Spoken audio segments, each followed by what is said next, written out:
রাত গভীর হতে না হতেই গ্রামের পুরনো বাড়িটা যেন এক অদ্ভুত নিস্তব্ধতায় আচ্ছন্ন হয়ে যায়। শীতল বাতাসের মাঝে সেই বাড়িটা কেমন যেন আরও ভয়ঙ্কর হয়ে ওঠে। কয়েক বছর ধরে এ বাড়িতে কেউ থাকে না, কারণ গ্রামে সবাই বলে এই বাড়িতে কিছু একটা আছে, কিছু অপার্থিব, যা কেবল রাতের অন্ধকারেই জেগে ওঠে। মিলি তার দাদুর বাড়িতে এসেছে ছুটি কাটাতে। শহরের কোলাহল থেকে দূরে গ্রামের এই নিস্তব্ধ পরিবেশ তার খুব প্রিয়।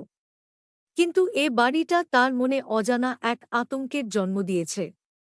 বাড়ির চারপাশে বট গাছ আর তাদের ফাঁক দিয়ে চাঁদের আলো পড়লে বাড়িটা যেন আরও বেশি রহস্যময় হয়ে ওঠে।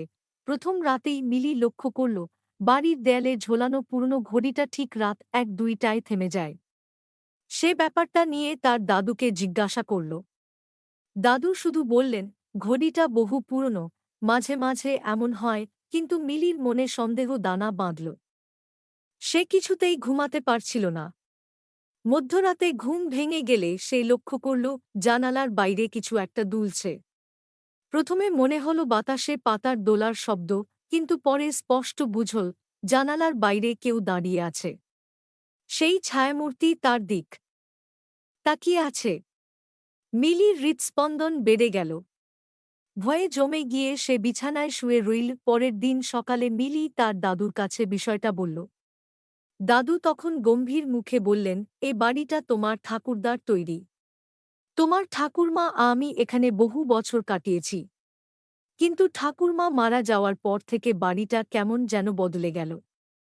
রাত গভীর হলে বাড়ির চারপাশে এমন কিছু ঘটতে শুরু করল, যা ব্যাখ্যা করা যায় না। মিলির মনে কৌতূহল বাড়ল। সে ঠিক করল, রাতে সে একাই বাড়ির রহস্য উদ্ঘাটন করবে।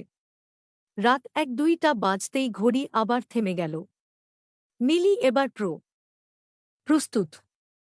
সে ধীরে ধীরে জানালার কাছে গিয়ে দাঁড়াল। জানালার বাইরে সেই ছায়া আবার দেখা দিল। মিলি সাহস করে জানালা খুলে দিল। তখনই সে দেখতে পেল, এক বৃদ্ধা। তার শরীর থেকে শীতল বাতাসের শ্বাস ছাড়া আর কিছু বেরোচ্ছে না। মিলির মুখ থেকে কথা বেরোচ্ছে না, কিন্তু বৃদ্ধা যেন তার মনের সব কথা বুঝতে পারছে।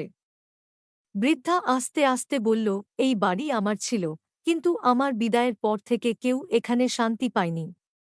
আমাকে এ বাড়ির সাথে আটকে রাখা হয়েছে, কেউ আমার মুক্তি চায় না। মিলি বুঝতে পারল এটা তার ঠাকুরমার আত্মা। সে ভয় পেয়ে গেলেও সাহস করে বলল, আমি তোমাকে মুক্তি দেব। বৃদ্ধার চোখে অশ্রু, কিন্তু তাতে কৃতজ্ঞতার ছাপ। মিলি পরদিন সকালে তার দাদুর কাছে পুরো ঘটনা খুলে বলল। দাদু তখন মিলিকে বললেন, তোমার ঠাকুরমাকে মুক্তি দেওয়া দরকার, কিন্তু আমি তা কখনো করতে পারিনি। আজ তুমি সেই কাজ করবে। মিলি ঠাকুরমার প্রিয় জিনিসপত্র বাড়ির এক কোণে জড়ো করে একটি ছোট পূজা করল। ঠাকুরমার আত্মা তখন মিলির সামনে এসে দাঁড়াল এবং ধীরে ধীরে মিলিয়ে গেল। মুক্তি পেয়ে স্বর্গের দিকে পাড়ি জমাল। সেদিনের পর থেকে বাড়িটা আর কখনো অপার্থিব ছায়ায় আচ্ছন্ন হয়নি। মিলি বুঝতে পারল, অতৃপ্ত আত্মারা যতক্ষণ না মুক্তি পায়, ততক্ষণ তারা আমাদের এই পৃথিবীতে বেঁচে থাকে, আমাদের মাঝেই।